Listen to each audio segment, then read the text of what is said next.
2 feet tall, gangly, monstrous, having a flat nose, a thick mane of hair, a pair of horns, and described as Aughra's son.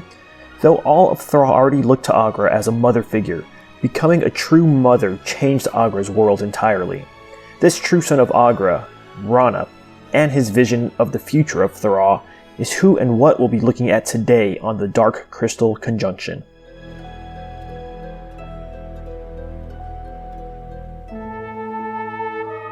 Well, howdy y'all, and welcome to the Dark Crystal Conjunction. This is your host, Jason Delgado. Having looked at the origins of Thra, Aughra, and the Gelflings, there is one more character who comes into play during this first age of Thra, the Age of Innocence, and that is the character Raunip.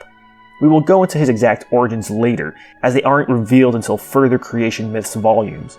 For now, we listen in on the history being told to us from this particular storyteller. Quote, "Time passes. The days turn to years. The years ripen into centuries. The world knew peace and harmony. Much stayed the same, while other things had changed. The years had provided Aughra with a son, Raunip." End quote. Now at this point, I want to leave the storyteller already that quickly and move to the trailer of this Creation Myths series. That is, the 2011 free comic book day release from Archaia, which featured an 8-page Dark Crystal story. It was really given as kind of the teaser trailer to this whole Creation Myths series, and I think it's the best overview of this character, as well as gives us a good high-level kind of seeing the forest of the age that we've been looking at, the Age of Innocence, and the ages to come, all the way up through the Gartham Wars. It's a very, very high view of it. We've been really in the trees. This will allow us to step back and get a good perspective and understand what we're learning here in all these lore sessions. So with that, let's read. The World of Thra, in the Age of Wonder.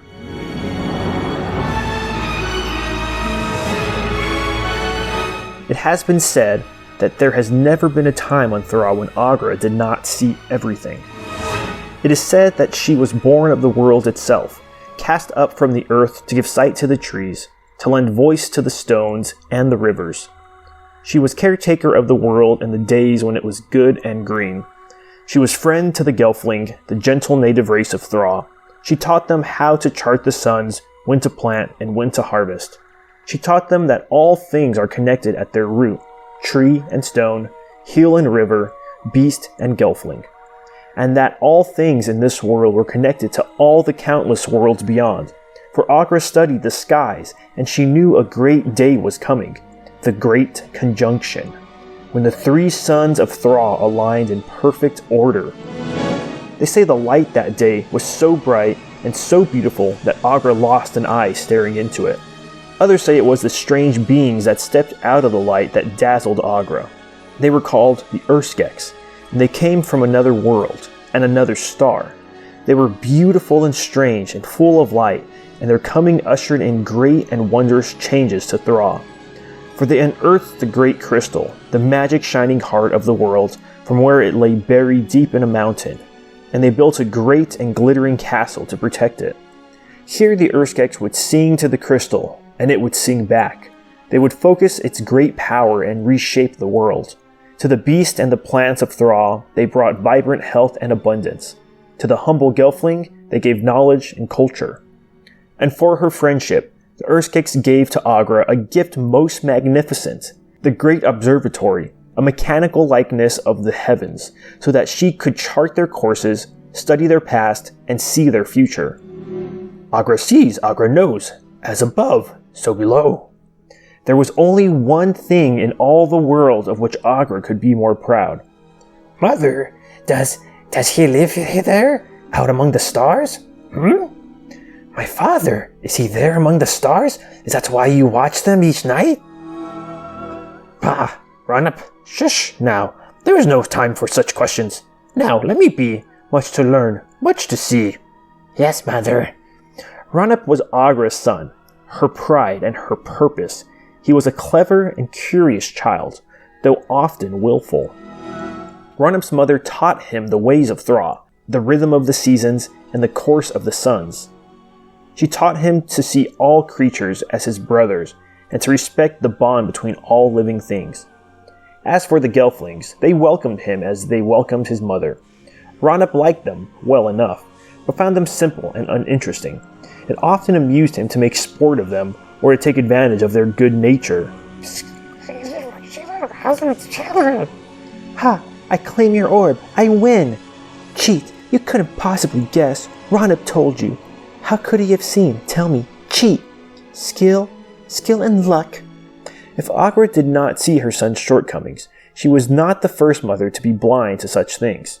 Now let me stop right there and put a pause in this. I will also notate that throughout the rest of the Creation Myths comics, you do see Raunip not really tricking the Gelfling, but really befriending them, being kind to them. He really does love them, and they become some of his best friends, some of the Gelfling, as we'll see. So I don't want you to get the impression that he's just mean and cruel to them all the time. This may be one instance of that, and this kind of shows that he is a trickster, is, malicious sometimes, but overall he does like the Gelflings. Anyways, let's get back to the story. What is it, Mother? What are you watching?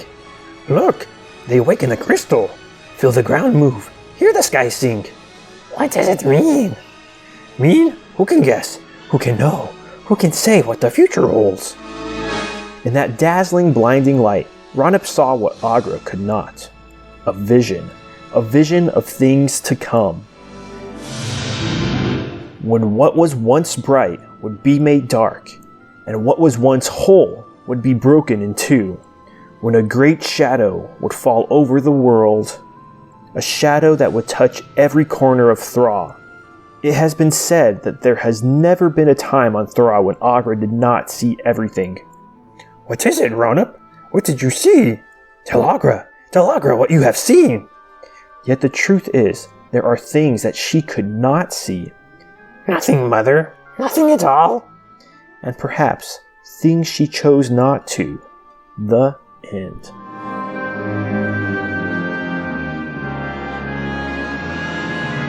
As you can see, we can expand our definition of Raunip to, quote, a sullen child, possessive of his mother's attention, quick to anger. He was also a trickster and a troublemaker.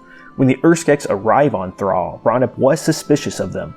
Little was known of where they came from or why they left their world, but Raunip sought answers, end quote.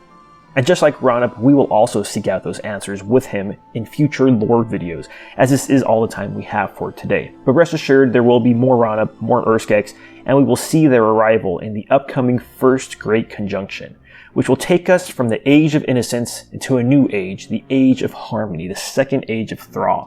And not one creature from Thra will ever be the same. But until then, keep exploring Thra.